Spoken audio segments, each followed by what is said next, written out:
বুঝলাম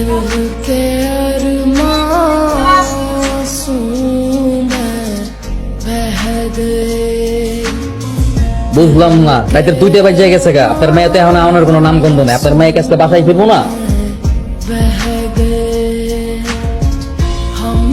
ড্যাড, কারা এরা? কারা এটা পরে কইতেছি। আর আগে কও, এত রাইতের বেলা বাসায় ফিরছো, কই আছিলা? পোশাক আশাকের কি অবস্থা? এটা কি পরছো তুমি? আস্তাগফিরুল্লাহ, নাউজুবিল্লাহ, নাউজুবিল্লাহ। আমি কিন্তু অনেক আশা নিয়ে মেয়েটার আপনার কাছে দিয়েছিলাম। কি ড্রেস পরছে এইসব? ড্যাড, কারা এরা? কি সব বলছে? এটা ঠিকই বলেছে, এরাই তোর আসল বাবা মা। কি বলছে এসব? আরে দূর ছাতা, আমি বুঝাই কইতেছি। দেখো ড্যাডি মামি কইতেছো না, এটা 20 বছর আগে তোমার দত্তক করেছিল তোমার আসল বাবা মাতে। ওনারা কি সত্যি বলতেছে? যা বলার আমি বলতেছি, উনার বলার মতো তার ভাষা নাই। ভাবছিলাম উনার কাছে মেয়েটা দিলে এটা ভালো থাকবে, শিক্ষা দীক্ষা পাবে, সভ্যতা শিখবে। কিন্তু কি সর্বনাশ করেছে মেয়েটার। কি অবস্থা করতেছে, রাত 2টা বাজে বাসায় ফিরে।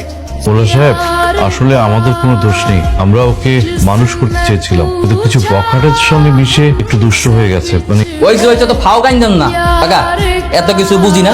শর্ত মানে নাই, শর্ত ভাঙছে। আমরা আমাকে মায়ের এই বাসার রাখবো। বাবা আও। Hi, don't touch me. পানখোর, এসব কি সার্কাস হচ্ছে আমার সঙ্গে? তুমি কিছু বলছো না কেন?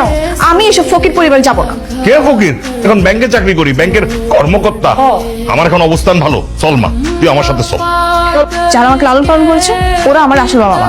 আপনারা চলে যান তো চলে যান। তুই কইলি চলে যান জামুকা। হ্যাঁ, আমার চাচা করিম মোল্লা এত কাঁচা কাজ করে না। মাইয়া যদি মানুষ না করতে পারে, মাইয়ার যখন মতো লয়ে যাবো। কথা ঠিক আছে না? কাগজপাতিতে কি আছে পুরো হুনান তো। চৌধুরী সাহেব শর্ত পূরণে ব্যর্থ হয়েছে, অতএব মিস মুনি মানে আপনাকে করিমুল্লাহর বাড়িতে ফিরে যেতে হবে। বাহ, বাহ, বাহ। না না বাহ, আমাদের 20 বছরের জেল খাটার দরকার নেই। আপনারা বরং আপনাদের মেয়েকে নিয়ে যান। জামা, মন খারাপ করিস না। আরে নিয়ান তো আমি যাইলাম। চলো, আসো, চলো। মা ভালো থাকিস।